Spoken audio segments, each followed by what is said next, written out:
മന്ത്രി ഈ നിയമവുമായി ബന്ധപ്പെട്ട സാങ്കേതിക വിഷയങ്ങൾ വിശദീകരിച്ചുകൊണ്ടിരിക്കുന്ന സമയത്ത് ഈ നിയമത്തിന്റെ പശ്ചാത്തലം, ഈ നിയമത്തിൽ കൊണ്ടുവന്നിട്ടുള്ള മാറ്റങ്ങൾ എന്തൊക്കെയാണെന്ന് പറഞ്ഞുകൊണ്ടിരിക്കുന്ന സമയത്ത് ഒരു മാധ്യമപ്രവർത്തകൻ എഴുന്നേറ്റ് എന്ന് ചോദിച്ച ചോദ്യം, മുനമ്പം പ്രശ്നം ഇപ്പോൾ കോടതിയുടെ പരിഗണനയിലാണല്ലോ ഉള്ളത്, ഈ നിയമം പ്രാബല്യത്തിൽ വന്നു കഴിഞ്ഞാലും അത് കോടതിയുടെ പരിഗണനയിൽ നിന്ന് മാറുന്നില്ലല്ലോ, കോടതി തന്നെയല്ലേ ഇക്കാര്യത്തിൽ അന്തിമ വിധി പറയേണ്ടത് എന്നായിരുന്നു അദ്ദേഹത്തിന്റെ ചോദ്യം.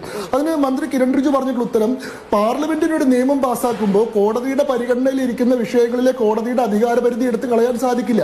കോടതിയുടെ പരിഗണനയിൽ ഇരിക്കുന്ന വിഷയങ്ങൾ സബ്ജുഡിസ് ആയിട്ട് തുടരും. പക്ഷെ ആ കാര്യങ്ങൾ വ്യവഹരിക്കാനുള്ള നിയമത്തെയാണ് പാർലമെന്റ് പുതുക്കുന്നത് എന്നുള്ളതാണ്. അപ്പൊ അദ്ദേഹത്തിന്റെ ഈ മാധ്യമപ്രവർത്തകന്റെ തന്നെ കൂട്ടിച്ചേർക്കലാണ്. അപ്പോൾ കോടതിയുടെ പരിഗണനയിൽ തന്നെ ഈ വിഷയം ഇനിയും തുടരും, പിന്നെ നിങ്ങൾ നിയമം കൊണ്ടുവന്നിട്ട് എന്ത് മാറ്റാണ് ഉണ്ടായതെന്ന്. അതോടുകൂടി കേരളത്തിലെ മാധ്യമങ്ങളെല്ലാം ബ്രേക്കിംഗ് ന്യൂസ് കൊടുക്കുകയാണ്.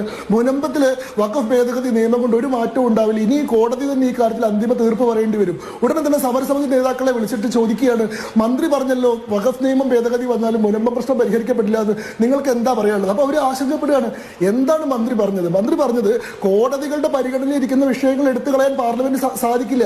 പക്ഷെ പാർലമെന്റ് എന്താണ് ചെയ്യുന്നത്? കോടതി ഈ വിഷയത്തിൽ അന്തിമ തീർപ്പ് കൽപ്പിക്കുമ്പോൾ പരിശോധിക്കേണ്ടതായിട്ടുള്ള നിയമത്തെയാണ് പാർലമെന്റ് പരിഷ്കരിച്ചിട്ടുള്ളത്. മുന്നേ ഉണ്ടായിരുന്ന സാഹചര്യം എന്താണ്? വഖഫ് ട്രൈബ്യൂണലുകൾക്ക് അന്തിമമായിട്ടുള്ള അധികാരമുള്ള, വഖഫ് ബോർഡുകൾക്ക് അന്യായവും അനിയന്ത്രിതവും അന്തിമവുമായിട്ടുള്ള അധികാരം ഉണ്ടായിരുന്ന വ്യവസ്ഥയുള്ളത്. അവിടെ ഈ ഇരയായിട്ടുള്ള ആൾക്ക് യാതൊരു പ്രൊവിഷൻസും ഉണ്ടായിരുന്നില്ല. കോടതിക്ക് മുന്നിൽ നടന്നിരുന്ന ഈ നിയമത്തിന്റെ കളിയിൽ വഖഫ് ബോർഡും ഈ മുനമ്പത്തെ ജനങ്ങളും തമ്മിൽ കളിച്ചാൽ വഖഫ് ബോർഡ് പുറത്തേക്ക് അടിച്ചാലും ഗോളാവും, മുനമ്പത്തെ ജനങ്ങൾ ഗോൾ പോസ്റ്റിലേക്ക് അടിച്ചാലും അവർക്ക് ഗോൾ കിട്ടില്ല. അങ്ങനെയായിരുന്നു നിയമം. പാർലമെന്റ് എന്ത് ചെയ്തു? പാർലമെന്റ് നിയമം മാറ്റി.